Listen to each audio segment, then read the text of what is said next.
Gusto mo ba ng sisig na pangmalakasan? Crispy bagnet na malutong ang balat at malambot na laman? Sa halagang 145 pesos nga lang ay matitimusan mo na. Good for sharing na pwede pang ulam at higit sa lahat pwede pang pulutan. For today's video mga bossing, naandini nga pala tayo ngayon sa Purok Acacia ng Barangay San Joaquin, Santo Tomas, Batangas para matimusan ang dinarayong sisigan dine. Balita ako'y mabisa at quality are. Dini nga laang iyan sa Hirayas Crispy Bagnet Sisig. Inagahan ko na nga pala ang aking punta dine at baka maubusan pa. Ari nga pala ang owner ng sisigan na are na si Boss Jeric Masaho. Shoutout sa'yo bossing. Ang pagkakadami nga din pala ng kanilang panindang are ay itsura pala ang naman masasabi mo ng malutong sadya. Kaya naman ako'y umorder na din isang crispy bagnet only at isang crispy bagnet sisig. Ari nga at ating papanoodin kung paano nila i-prepare ang ating order. Nang makausap nga natin ng owner na si Boss Jeric ay garne pala ang kanilang diskarte para masiguradong malutong ang kanilang bagnet sisig. Piniprito nila ng 2 beses o yung double frying method na tinatawag. 145 na yan?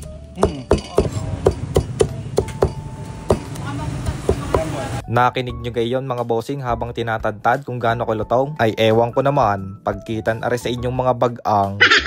Pagkatapos ngang tadtarin ni Boss Jeric ang ating order, ari na at inilagay na sa mixing bowl at pagsasama-samahin na ang mga aromatics gaya ng sibuyas, siling green at ang kanilang pangmalakasan na sisig sauce. Sabay halo ng matindi para mag-well incorporate lahat ng mga ingredients. At para naman sa kanilang plating, aring at lalagyan pa yan ng sisig sauce on top, sabay lagay ng siling labuyo, ay ayos na. Next order naman natin na kanilang ipe-prepare aring ating crispy bagnet only. Ay kitang-kita nyo naman yung mga laman bossing, mamink-mink pa. Dahil pork jowls o kasim nga pala yung parte ng baboy na ginagamit nila dito mga bossing.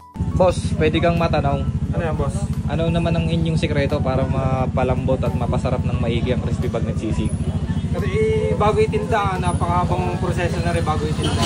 Gawa ng ay nilalaga pa ng 40 to 1 hour. Depende sa dami. Nilalagyan po ng bawang sibuyas, asin, paminta, saka daon ng laurel.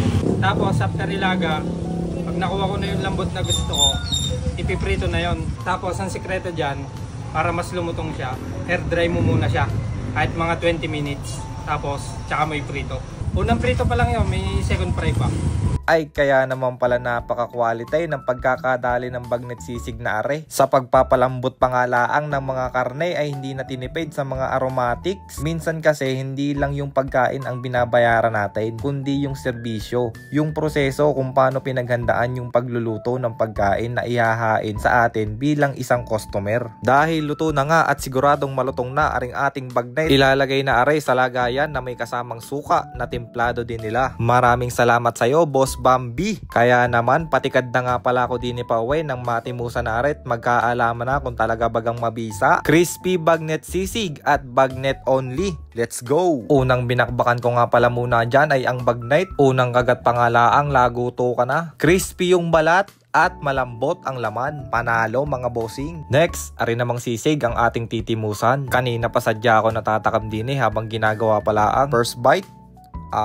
Ayos din. Crunchy at malasang malasa. Ay papaano kung ari gusto nyong matimusan ay sinsay na din Purok Acacia, Barangay San Joaquin, Santo Tomas, Batangas. Hiraya Crispy Bagnet Sisig, approve!